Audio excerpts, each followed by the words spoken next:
Hello everyone. তো এই ভিডিওটা হচ্ছে গিয়ে আমাদের কিভাবে করে আমরা ওয়ার্ডপ্রেসটাকে লোকাল হোস্ট সার্ভারে ইনস্টল করব সেটার সম্পূর্ণ একটা সিস্টেম। সো এখানে আমরা কি করব, আমরা হচ্ছে গিয়ে প্রথমে আমাদের যে লোকাল সার্ভারটা আছে উইচ ইজ জ্যাম্প, এটাকে আমরা হচ্ছে গিয়ে ইনস্টল করব ডাউনলোড করে, ঠিক আছে? সো এটার জন্য আমরা কি করব, আমরা আমাদের জ্যাম্প মানে গুগল ক্রোমে এসে দেন এখানে এসে জ্যাম্প লিখতে হবে, দেন ডাউনলোড লেখার পর যখন এন্টার দিব দেখবো যে আমাদের প্রথমে একটা অপশন আসছে ডাউনলোড স্যাম্প। সো আমরা এখানে ক্লিক করব, ক্লিক করে দেন আমরা একদম লেটেস্ট যে ভার্সনটা আছে উইচ ইজ পিএইচপি 8.2.12 এটাকে হচ্ছে আমরা ডাউনলোড করব। সো এটা কিছুক্ষণ টাইম নেবে, টাইম নেওয়ার পর এটা ডাউনলোড স্টার্ট হয়ে যাবে।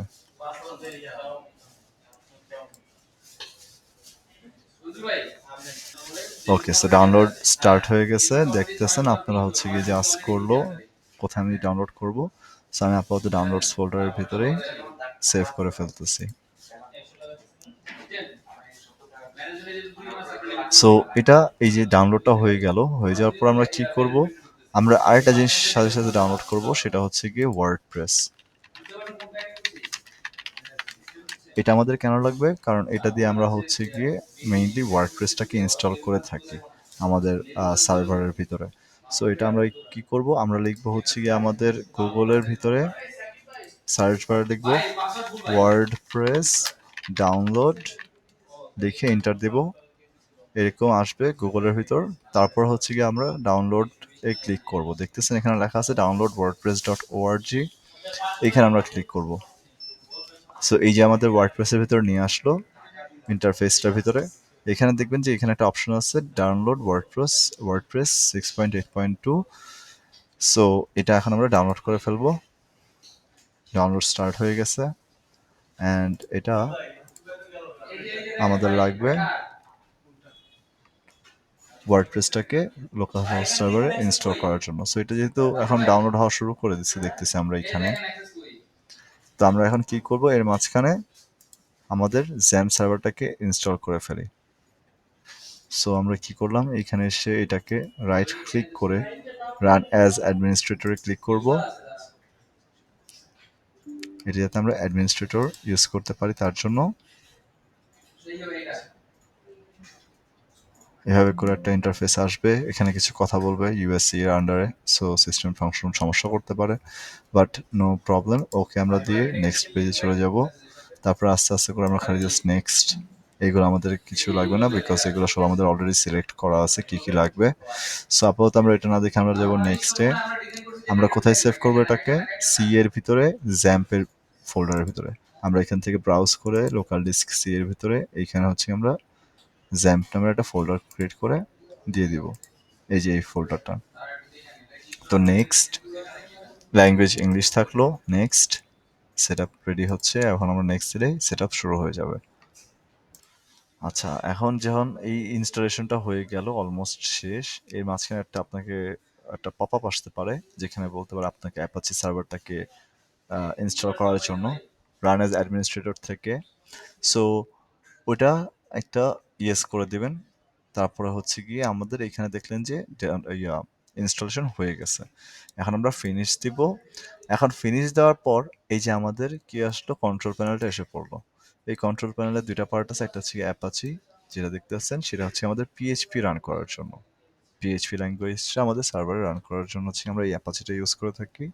আর মাইএসকিউএল যেটা দেখতেছেন, এটা হচ্ছে গিয়ে আমাদের ডেটাবেজের জন্য। সো আমরা এই দুটো জিনিসই সবচেয়ে বেশি ইম্পর্টেন্স দিব। বাকি যেগুলো দেখতেছেন এগুলো হচ্ছে গিয়ে আপনার FTP file transfer protocol client server আর কি, ঠিক আছে? সো আমরা এক নেটওয়ার্ক থেকে আরেক নেটওয়ার্কে আর কি দিতে পারি যাতে। আর বাকিগুলো এরকমই সেম জিনিসই। সো এগুলো আমরা পরবর্তীতে আলোচনা করব। আমরা আপাতত কি করব, অ্যাপাচি আর মাইএসকিউএলটাকে স্টার্ট করব। বাট স্টার্ট করার আগে আমরা তো এখনো পর্যন্ত ওয়ার্ডপ্রেসের ফাইলটাকে ডাউনলোড করছি ঠিকই, ওটাকে এখনো ইনস্টলেশনের জায়গায় রাখিনি। সো আমরা কি করব, যে ওয়ার্ডপ্রেস ফাইলটাকে আমরা ডাউনলোড করতেছিলাম কিছুক্ষণ আগে, ওটাকে আমরা এরকম জিপ ফাইলে দেখবো, ঠিক আছে? কম্প্রেস করে রাখছে, সংকুচিত করে রাখছে। সো এখানে আমরা রাইট ক্লিক করব, রাইট ক্লিক করে আমরা কি করব, এটাকে ওপেন করতে পারবো। যারা উইন্ডোজ 11-এ আছেন তারা হচ্ছে ওপেনে ক্লিক করবেন, আর যারা উইন্ডোজ 10-এ থাকবেন তারা দেখবেন যে এক্সট্রাক্ট ফাইলস নামের একটা অপশন থাকবে এরকম। সো এখানে ক্লিক করবেন। সো এটা ওপেন হয়ে যাবে আমার এইরকম উইন্ডোর ভিতরে। আমরা কি করব, এটাকে এক্সট্রাক্ট টুতে ক্লিক করব, এই যে ফাইলটা দেখতেছি আমরা, ওটাকে আমরা এক্সট্রাক্ট টুতে ক্লিক করব, করে আমাদের ফেভারেবল ডিস্কে আমরা রাখবো এটা, ঠিক আছে। সো আপাতত জন্য আমি হচ্ছে যেখানে আছে ওইখানেই আমি সেভ করে রাখতেছি, উইচ ইজ আমাদের ডাউনলোডস এর ভিতরে আছে। ওকে, আর এখান থেকে আপনি চাইলে চুজ করতে পারবেন আপনি কোথায় রাখতে চান, ওটা আপনার নিজের প্রেফারেন্সের মতো। ওকে, এখন হচ্ছে আমরা ওকে দিলাম, ফাইলটাকে হচ্ছে এক্সট্রাক্ট করা হয়ে গেল। এখন আমরা কি করব, এই ফাইলটাকে এই ফাইলটার ভিতরে ঢুকবো, আর একটা ওয়ার্ডপ্রেস আছে এটার ভিতরে আমরা ঢুকবো, ঢুকে এইখানে যতটুকু ফাইল আছে যাবতীয় সব ফাইল হচ্ছে আমরা চুজ করে কপি করে ফেলবো। আমরা কি করব, রাইট ক্লিক করে আমাদের এইখানে কপি অপশন আছে দেখতেছি, এটাতে কপি করে ফেলবো। কপি করে এখন আমরা জ্যাম্প ডাউনলোড করছি, ইনস্টল করছি, ওই জ্যাম্পটা কোথায় গিয়ে সেভ হয়েছে, জ্যাম্পটা আমার তৈরি হয়েছে হচ্ছে গিয়ে দিস পিসির ভিতরে, লোকাল ডিস্ক সি, এইচ জ্যাম্প, একদম লাস্টে জ্যাম্পটা দেখাবে বিকজ এক্স আছে তার নামে প্রথমে। সো এটার ভিতরে ঢুকবো, ঢোকার পর আমাদের এই জ্যাম্পের ভিতরে একটা মাত্র ফাইল দেখতে হবে, সেটা হচ্ছে এইচটি ডক্স। ওইটাকে হচ্ছে আমরা কি করব, রাইট ক্লিক করে ডাবল ক্লিক করে ভিতরে প্রবেশ করব। এখন এইখানে আমরা একটা দেখছিলাম আজকে কি, যে আমরা একটা ফাইল ক্রিয়েট করে ওইখানে রাখতে পারি, তাই না? আমরা চাইলে এইগুলোকে সব ডিলিট করে দিয়ে তারপরে এই ফাইলের ভিতরে ওই পুরো জিনিসটাকে রেখে দিতে পারি। আগে যেটা করছি ওটা হচ্ছে জাস্ট আমরা যাতে লোকাল হোস্টের ড্যাশবোর্ড থেকে যেতে পারি ওর জন্য, ঠিক আছে, ড্যাশবোর্ডটা দেখার জন্য ওদের ড্যাশবোর্ডটা কিরকম হয়। বাট এখন যেটা করতেছি সেটা হচ্ছে কি আমরা ডিরেক্টলি যাতে লোকাল হোস্টে প্রেস করলে আমাদের ওই ওয়ার্ডপ্রেস ইনস্টলেশন দেখায় ওই সিস্টেম করব। তো সবগুলো জিনিস htdocs এর ভিতরে ডিলিট করে দিয়ে দেন হচ্ছে কি ওটার ভিতরে ওয়ার্ডপ্রেস ফাইল যেটা আপনি ডাউনলোড করছেন সেটাকে রাখবেন। সো এসে গেল এরকম সবগুলো ফাইল। এবার আমরা কি করব, আমাদের কাজ এখানে শেষ, ওয়ার্ডপ্রেসটাকে রাখার স্যাম্পের ভিতরে। সো আমাদের পিএইচপি সার্ভারে এখন ওয়ার্ডপ্রেস রান হবে। আমরা এখন কি করব, এগুলোকে কেটে দিই। এই যে আমরা এখন আমাদের জ্যাম্পটাকে ওপেন করব, অ্যাপাচি এটাকে স্টার্ট করব, আর মাই এসকিউএল এটাকে স্টার্ট করব। কেন, এখন আমাকে অ্যাক্সেসের জন্য চাবে, আমি এটাকে অ্যালাউ করে দেব, ইয়েস। ওকে, পারফেক্ট। এখন এটা ওপেন রান হওয়া শুরু করে দিছে, মানে আমার হচ্ছে গিয়ে এসকিউএল সার্ভার আর অ্যাপাচি সার্ভার দুইটাই রান করতেছে। এখন আমরা কি করব, আমরা হচ্ছে গিয়ে অ্যাডমিন প্যানেলে যাব যাতে আমরা ওয়ার্ডপ্রেসটাকে ইনস্টলেশন করতে পারি, তাও কিসের, এই যে যেখানে অ্যাপাচি সার্ভারটা আছে সেটাকে আমরা রাইট ক্লিক করব, অ্যাডমিন প্যানেল ওপেন হওয়া শুরু করে দিচ্ছে।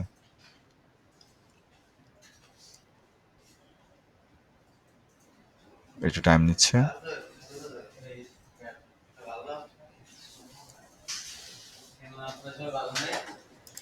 ওকে, সো দেখতেছেন যে আমাদের লোকাল হোস্ট যেটা আছে, এই দেখেন আমি যদি এখানে ক্লিক করি, লোকাল হোস্টের ভিতর directly WP admin configuration setup তৈরি হয়ে গেছে।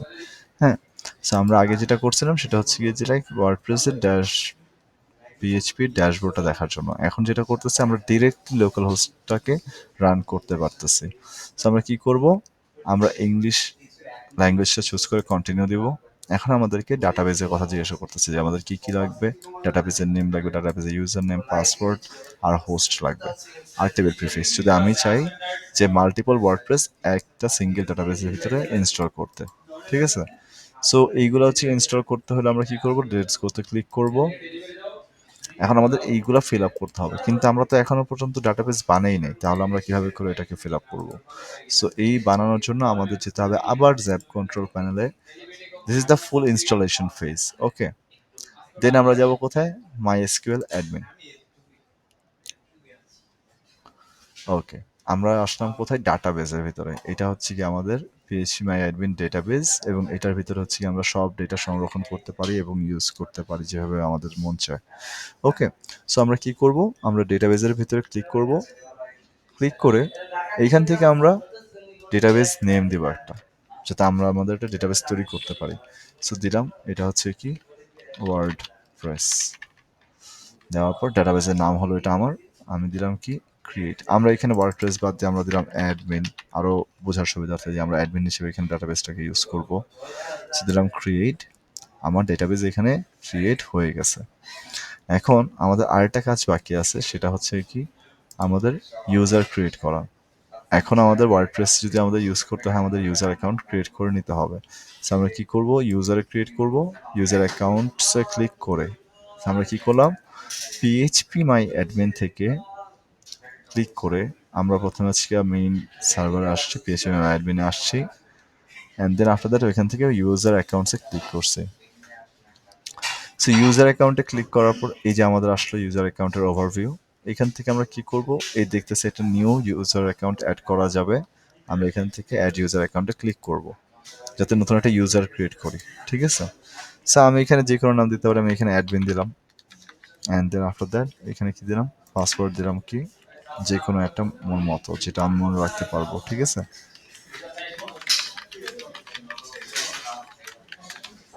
অ্যান্ড এটাকে আমরা রিটাইপও করব নিচেটাতে। এই আমার ফিল আপ করা শেষ, পাসওয়ার্ড ইউজার নেম দেওয়া হয়েছে। এখন আমি কি করব, আমি হচ্ছে নিচে যাব এবং এই যে ইউজারটা যে হবে, ওই ইউজারটা কিসের অ্যাক্সেস পাবে, ফুল অ্যাক্সেস পাবে। ডাটা সে select, insert, update, delete, file সব কিছু করতে পারবে, অল্টার করতে পারবে, ইন্ডেক্স করতে পারবে, ড্রপ, এই প্রতিটা টার্মই হচ্ছে আপনার ডেটাবেসের। এবং এগুলো আমরা আস্তে আস্তে করে সামনে শিখবো, কোনো সমস্যা নেই। আমরা কি করবো, এগুলো সব কিছু চুজ করে ফেলবো, চেক অলে ক্লিক করে। ওকে, অ্যান্ড দেন আমরা গোতে ক্লিক করব। আমার ডেটাবেস ক্রিয়েট হয়ে গেছে, আমাকে সেভ করার জন্য বলবে যে পাসওয়ার্ডটাকে আমি লোকাল হোস্টে সেভ করবো নাকি, লোকাল হোস্টের জন্য, যাতে আমি নেক্সট টাইম যাতে যখন জয়েন করব অথবা লগ ইন করবো তখন যেন আমার এটা আবার ফিল আপ না করতে হয়। আমার দরকার নেই, আমি মনে রাখতে পারবো, নো। বাট আপনারা যদি চান তাহলে আপনারা সেভ করে রাখতে পারেন এটাকে। সো আমার এখানে ডেটাবেসের কাজ শেষ, কিন্তু আমার এখনো আরেকটা কাজ বাকি আছে, সেটা কি আমাদের ওয়ার্ডপ্রেসটাকে এখান থেকে রান করা। ওকে, সো আমরা কি করব, এখন আমাদের ওয়ার্ডপ্রেসটাকে যেহেতু রান করব, সো আমরা এখন এখান থেকে চলে যাব, আমরা এখন এখান থেকে চলে যাব ওয়ার্ডপ্রেস সেটআপের ভিতরে। আবার এখানে কি আমরা ফার্স্টে কি করব, আমাদের ডেটাবেস নেমটা লিখবো। তো ডেটাবেস নেমটা আমরা অ্যাডমিন দিয়েছিলাম, যে কোনো কিছু দিতে পারেন, বাট রেলেভেন্ট রাখাটা অনেক ভালো। সো ইউজার নেম দিব হচ্ছে কি আমি যে অ্যাডমিনটা ইউজারে দিছিলাম ওইটা, আর পাসওয়ার্ডটা কি দিব, আমরা যে পাসওয়ার্ডটা ইউজার অ্যাকাউন্ট ক্রিয়েট করার সময় দিছিলাম।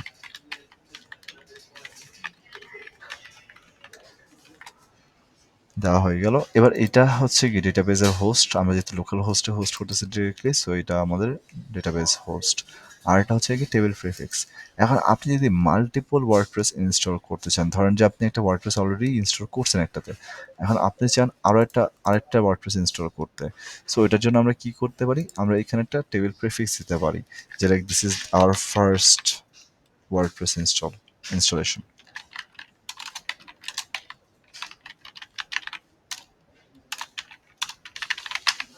First WordPress installation. ওকে, যাতে আমরা মনে রাখতে পারি। সাবমিটে ক্লিক করলাম, ওকে ফাইন। সো আমরা দেখতেছি যে লাইক আমাদের ওয়ার্ডপ্রেসটা ইনস্টলেশনের পর্যায়ে অলমোস্ট কাছাকাছি হয়ে গেছে। আমরা এখন জাস্ট ওয়ার্ডপ্রেসটাকে এখানে ইনস্টল দিব। রান দ্য ইনস্টলেশনে ক্লিক করলে এই যে আমাদের ইনস্টল হয়ে গেছে ওয়ার্ডপ্রেস। এখন দেখাবে কি আমাদের এখানে যে ওয়ার্ডপ্রেসের নাম যখন নাকি ফার্স্ট ইনিশিয়াল যে পার্টটা থাকে, যে ওয়েবসাইটটা দেখা এরকম একটা অবস্থা, আমরা এটা কি করব, এখানে লিখবো, যেমন সাইট টাইটেল কি দিতে পারি, এ ওয়ার্ড প্রেস ওয়েবসাইট, এটা যে কোনো কিছু দিতে পারেন আপনি, সাইটের একটা ওয়েবসাইটের একটা টাইটেল দিবেন আর কি, যাতে করে আপনার লোকাল হোস্টটা রান হলে আপনি যদি দেখতে পারেন। ইউজার নেম দেবো কি, আমি একটা ইউজার নেম এখন সিলেক্ট করবো, এটা শুধুমাত্র এই যে ইউজার নেমটা এখন ক্রিয়েট করতেছি, এটা হচ্ছে গিয়ে আমার ওয়ার্ডপ্রেস অ্যাডমিন ড্যাশবোর্ডে লগ ইন করার জন্য। সো আগে যেগুলো করছেন ওগুলো ডেটাবেসের, ওগুলো আমাদের এখন আপাতত দরকার নেই, লিখে রাখবেন যাতে পরবর্তীতে আপনি দেখতে পারেন। বাট এটা যেটা, এটা খুবই ইম্পর্টেন্ট, কারণ আপনি যখন ওয়ার্ডপ্রেসে কাজ করবেন আপনার প্রতিবার অ্যাডমিন ড্যাশবোর্ডে আসতে হচ্ছে, আপনি মনে করেন যে সম্পূর্ণ ব্যাকএন্ডে কাজ করতেছেন, প্লাগ ইন নিয়ে কাজ করতেছেন, ওয়েবসাইটের পেজেস বানাইতেছেন। সো তখন ওগুলো যখন করবেন, ওগুলোর জন্য আপনার এই ইউজার নেম আর পাসওয়ার্ডটা মাথায় নিয়ে বারবার লগ ইন করতে হবে। ঠিক আছে, সো এটাকে অবশ্যই অবশ্যই একদম পুরো তাবিজের মতো পড়ে ফেলবেন।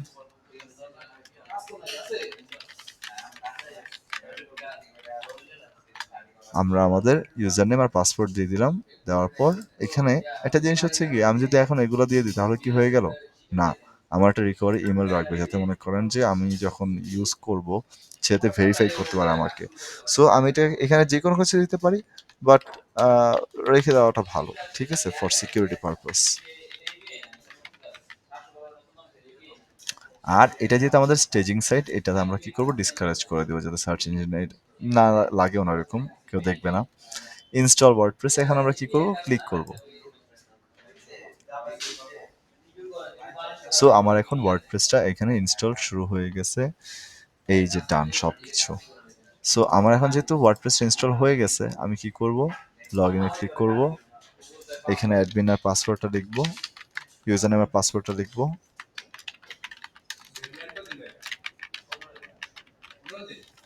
এই পাসওয়ার্ড আর অ্যাডমিনটা আপনার অলওয়েজ মাথায় রাখতে হবে।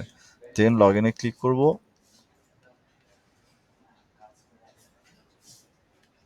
এই আমাদের ইনস্টলেশন ডান। এবং এখানে আপনি দেখতে পারবেন সব কিছু, মনে করেন যে A to Z, এখানে যত ধরনের কন্টেন্ট আছে, এরকম ফেজে আসলে আপনি মনে করবেন আপনার ওয়ার্ডপ্রেস ইনস্টল হয়ে গেছে। থ্যাংক ইউ সবাইকে, প্লিজ ভিডিওটা ভালো মতো দেখে রাখবেন আর নিজেদের বাসায় ওয়ার্ডপ্রেসটা ইনস্টল করে ফেলবেন।